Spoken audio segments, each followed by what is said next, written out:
Hey, what's going on? You know who it is. You know what it is. This your boy Town Biz. All right, so I got a chance to look at Bye Bye Barry. Featuring one of the greatest running backs that ever played the game of football, and that is Barry Sanders. Barry Sanders was a Heisman Trophy winner. I think he won the league MVP if I'm not mistaken. He rushed for over 2,000 yards in the season, and he was only 1,400 yards away from becoming the all-time leading rusher at the time that was held by the great Walter Payton, the late great Walter Payton, and which went on to be broken by Emmitt Smith. But nevertheless, it just basically talked about what happened with Barry Sanders leading up to his retirement.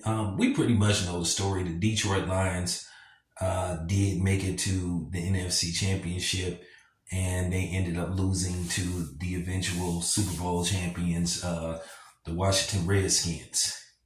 But Barry Sanders, still lives in Detroit. He still lives in the Detroit area. He comes to Lions games all the time, and in my region, they never really showed that many Detroit Lion games except when they played on Thanksgiving. But you would see the highlights of Barry Sanders. He would always provide you one of them epic. It seemed like damn near every time he touched the ball, it was at least a 30-yard run or something, you know. And we all know if Barry Sanders found some room or he found a hole, he could, he could take it into the end zone, you know. And one thing about Barry Sanders was what you would call a modest, humble guy. He didn't care about the limelight. He wasn't a look at me type of person. And that's fine. When Barry Sanders scored a touchdown, he just hand the ball to the referee. And, and where we look at where running backs are now, compared to back then, running backs were very pivotal. They wasn't a lot of those 35 to 27 games. Like now, the average team is scoring like 35 points on a regular basis. Keep in mind, they heavily relied on the running game. They don't use the running back as much as they did back then, but it's unfortunately, the ground and pound game, but I understood some of those games used to be rather boring, and that's why they fixed it to where quarterbacks can like just enhance their stats dramatically. Guys like Warren Moon and Joe Montana, if they played probably in today's NFL game, Warren Moon probably would have threw for 70,000 yards. Joe Montana might have threw for, who knows, 60,000 yards. It's a pass happy league now. But, just leading up to his retirement, and you basically kind of already knew why Barry Sanders retired. The Detroit Lions were not going anywhere.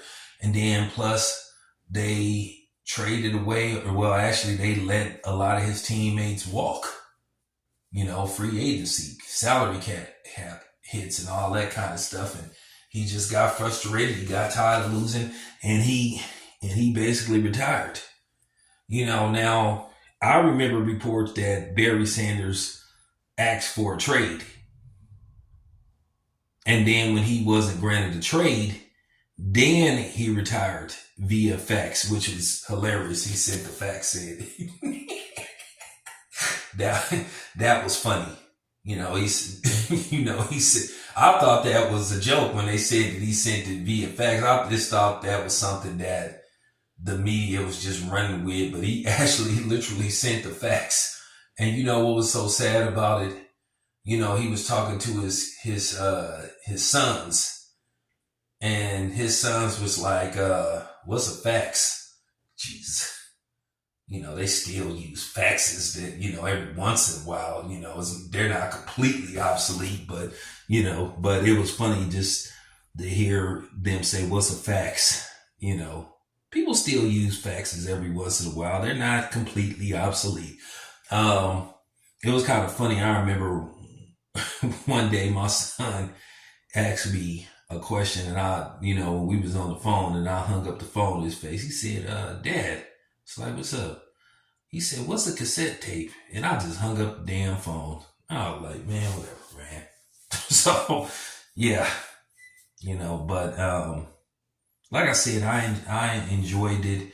And some of y'all may remember, I know the people in Detroit remember this, but I remember like maybe 3 years into Barry Sanders' retirement or something, the Detroit the Detroit Lions told Barry, said, hey, Barry, if you come out of retirement, we'll trade you. Barry, like, man, I'm 3 years into my retirement. I'm not gonna lie to you. Calvin Johnson is like, I think maybe 38. I'll still be wishing Calvin Johnson to come out of retirement. That's kind of funny. You think about it, Detroit had arguably the greatest running back that ever played the game, and then the Detroit Lions also had arguably probably a guy who would have went on to become possibly the greatest wide receiver that ever. Man, Calvin Johnson was man. Calvin Johnson, just watching that dude play. This dude was 6'5", could jump through the roof. I'll be talking to CJ because he's from Detroit. I'll be like, man, you think Calvin Johnson gonna come out and retire me? Like, nah, so Calvin Johnson retiring was shocking too, but then again, he pretty much retired for the same reason, pretty much. Now it's kind of funny, now that the Lions are, winning now, golf has turned the team around. You be thinking, well, maybe this getting tight. Calvin Johnson to come back, but for some reason they couldn't win with Matthew Stafford. Matthew Stafford goes to, LA and he wins the Super Bowl, but I think golf is solid, even though he played a few years ago in probably one of the worst Super Bowls, if not the worst Super Bowl I ever saw in my life.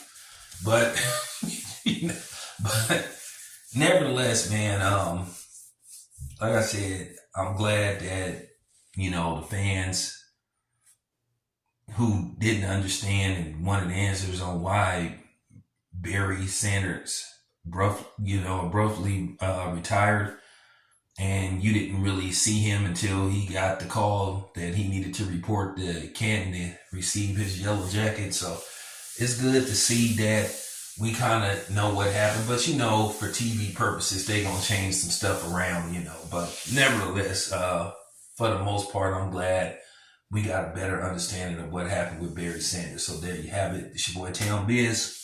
I'm out.